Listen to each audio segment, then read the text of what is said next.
তোমাকে 90 দশকে ফিরে যেতে হবে না, বর্তমানেই থাকো।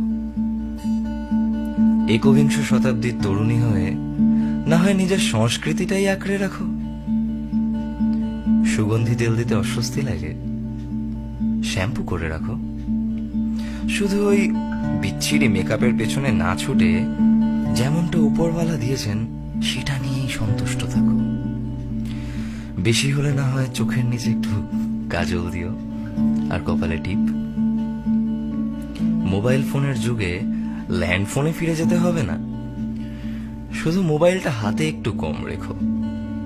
সেলফিটা কম তুলে আয়নার সামনে না হয় কয়েক মিনিট বেশি থেকো। বিশেষ দিনের শাড়ি এখনো পরো, সেই দিনগুলো না হয় একটু বাড়িয়ে নাও। শাড়িতে যদি পড়ে যাওয়ার ভয় থাকে তাহলে সালোয়ার কামিজ পরো, তবু ওই পশ্চিমা পোশাকের মধ্যে কম ঢোকো। বন্ধু বান্ধব যেগুলো আছে সেগুলো নিয়ে শুধু ওই রেস্টুরেন্টের মধ্যে কম যেও। ক্যাম্পাসের কোনো এক গাছতলায় বসে আড্ডা হতেই পারে, সিঙ্গারা খাওয়া যেতেই পারে। আড্ডাটা না হয় বন্ধ দরজার বাইরে খোলা বাতাসেই হতে পারে, খালি গলায় গানও ধরা যেতে পারে। প্রেমিক এখনো আছে, শুধু সঠিক মানুষটাকে খুঁজে নিও, না পেলে অপেক্ষা করো। ভিডিও কলে কথাটা না হয় একটু কম বলো, রুম ডেটের মতো বিদেশি শব্দ না হয় ভুলে যাও। সারা রাত কথা না বলে সকালে ক্লাসের আগে না হয় কল বা মেসেজ দিয়ে বলো, অনেক ঘুম হয়েছে, এবার উঠে ক্লাসে যান। অবসরে চায়ের কাপ হাতে নিয়ে সুনীল কিংবা শীর্ষেন্দুর বই যদি নাও পড়ো, অন্তত হুমায়ুন আহমেদের বইটা পড়ো।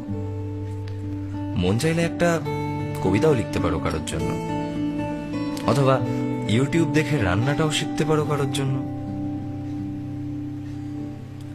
বিশ্বাস করো, বিকেলে সাদা নীল আকাশ এখনো দেখা যায়। সময় নিয়ে মাঝে মাঝে একটু তাকাও, তোমার ঘরের চার দেয়ালের বাইরে আকাশটা কিন্তু এখনো বিশালই আছে। তুমি একবিংশ শতাব্দীর তরুণী হয়ে থাকো। রাত্রিতে মাঝে মাঝে বাতি নিভিয়ে বারান্দায় হেলান দিয়ে ব্যস্ত নগরীর গাড়িগুলোর আনাগোনা দেখো। পূর্ণিমাতে চাঁদের খোঁজ রাখো, দেয়ালের আড়ালে জ্যোৎস্না দেখো। রাত্রিবেলায় ঘুমোতে না পেরে হেমন্ত মুখোপাধ্যায় কিংবা রবীন্দ্র শুনে ঘুমিয়ে পড়তে পারো। শুধু নিজেকে একাকিত্বের অতুল গহ্বরে হারিয়ে ফেলো না এই নীল সাদার দুনিয়ায়। তুমি বর্তমানেই থাকো, তোমাতে থাকো, তোমার অস্তিত্বে থাকো। তুমি বর্তমানে